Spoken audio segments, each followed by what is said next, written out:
Detective Comics 948, James Tynion the fourth writing, and Ben Oliver on art.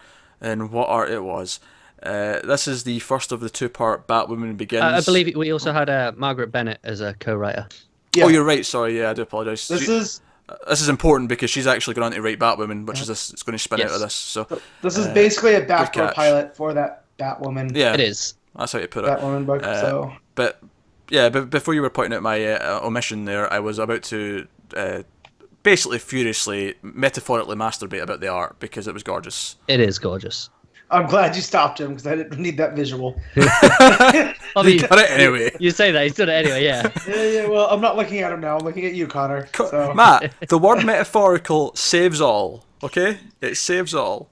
Sure, Pete, but I still have that image in my head, so thanks.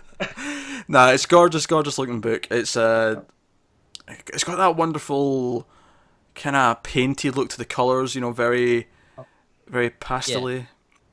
And I love it. It's obviously Ben Oliver does the whole lot. He's just artist. It's not. Yeah, does everything.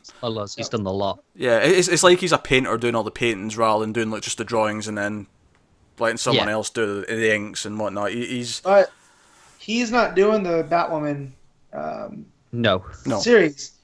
Steve Epting is, which that's major. That's also good. That's a hell of a great choice. Yes. Yeah. So. But the art in this looks great. It's got very good mood to it. It feels very, very distinct. Again, great sort of sense of tone you get from it. So we start with this flashback. It's quite a long flashback actually. It takes a good third of the book with Batwoman using her first ever grappling gun. Love how she says that it's not going to work and turn my arm off. And the dad's like, "You'll be fine, I think." Yeah. She uses her grappling gun and she's trying to track Batman and she loses him and Kane points out that but most people wouldn't even find him. You found him like 5 nights in a row. So pat yourself on the back.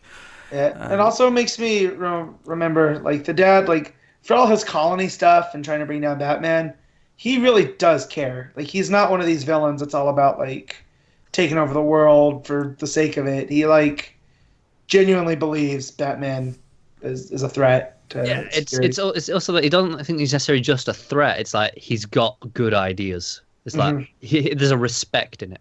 Yeah. Yeah, but I hate to keep going on about the art, but if Oliver wants to do any sort of ongoing book for permanence anytime soon, that'd be lovely. What is it about Batwoman that attracts amazing artists? Because obviously you got Oliver here. It's the big. It's a great look. It's the big pointy mask and then the red hair. Right, you have this black mask and red. Black and red together is a really nice color scheme.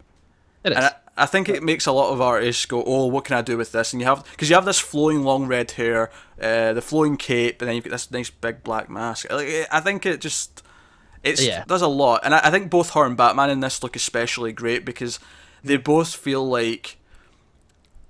They both feel larger than life. They feel like whilst the people around them are all humans, they are something else or something. Which they're not, but it gives that presence. Well, yeah.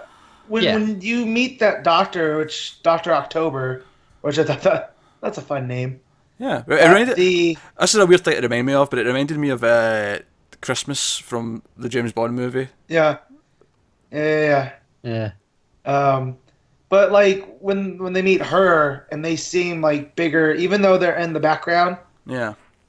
They seem bigger than her, and she's in the foreground. Yeah, there's such a presence. It's just some artists just have this really great skill of making the heroes feel like these presences on the page, where they always feel like they dominate it, even when they're in the background, in a really cool way. It feels like part of their world.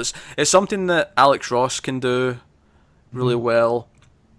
It's just something that I really like, and it was maybe the reason why they don't do ongoing books. Like maybe Oliver. I don't know if Oliver's done an ongoing book for an extended period. Yeah, I don't know. It seems like a lot of work because you want it to look so nice, but you can't. It doesn't lend itself to the monthly schedule. That said, though, if they want to plan like smaller arcs with him in books, or if they want to do like or plan an event and give him enough free time. I was going to say have him do an event. Yeah, where he can do the whole thing. Yeah, that'd be great.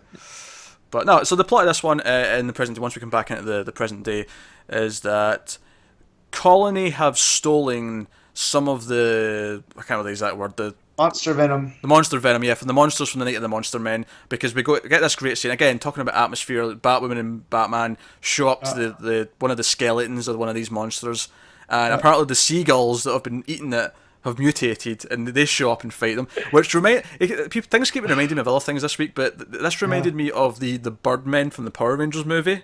These seagulls that show up and they have to fight them. The Tengu. Yeah. Yeah.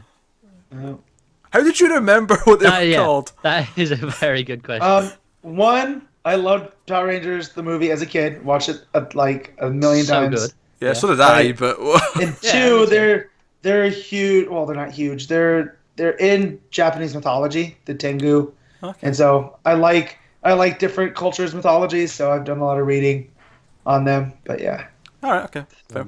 Anyways, so they show up in this October. The reason why she's called them here is that someone stole some of this venom, and we see that it's someone from the colony. And at the end of the issue, this person shows up at the Belfry to break out Kane, and he turns the systems in the Belfry against Batman and Batwoman. That's the cliffhanger, is that the security of the system's like, oh, new targets acquired, Batman, Batwoman, and that's our cliffhanger. I really like Kane in this issue, though, because he's like, what are you doing? This isn't the plan. Yeah, he's not happy that he's shown up. Yeah, that's a good point. Yeah, I think that makes it a little bit more interesting, because this Colony Prime, I think his name was. Yeah. He's going off book. It's like, no, I'm taking this into my own hands. Leadership's gone. Yeah, which is such a cool character though too, because he shows up, he's got the armor, and he looks like he's Colony, but it's ever so different.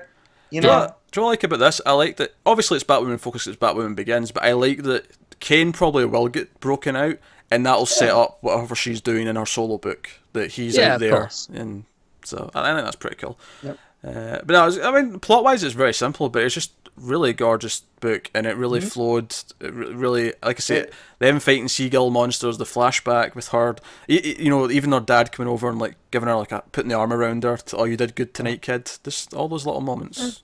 Really good. It definitely drove my interest in the Batwoman book even more than it was already. That's the thing. I'm intrigued as to how much was each writer here. Like, was this Bennett on the dialogue and Tynion just plotting? Yeah, well, because they're both going to be working on Batwoman, so I wonder if Tynion is just going to be there for the first arc and then Bennett's going to take it over. I feel like Tynion's going to be plotting just so it can tie in nicely with all this tech stuff. Do you know what I think is? I think we're talking about it with the other books and how things were connecting, where all the writers are working together. I think it's just that, but in more of an official capacity, where she's starting Batwoman. He's making sure that she's aware of where this character is now, how she talks, how this kind of thing is going. Kind of like Abnett and Lanning when they were doing the Cosmic Marvel stuff. Yeah, it's just they work together. It's just to sync up their interpretations of the character so that they fit.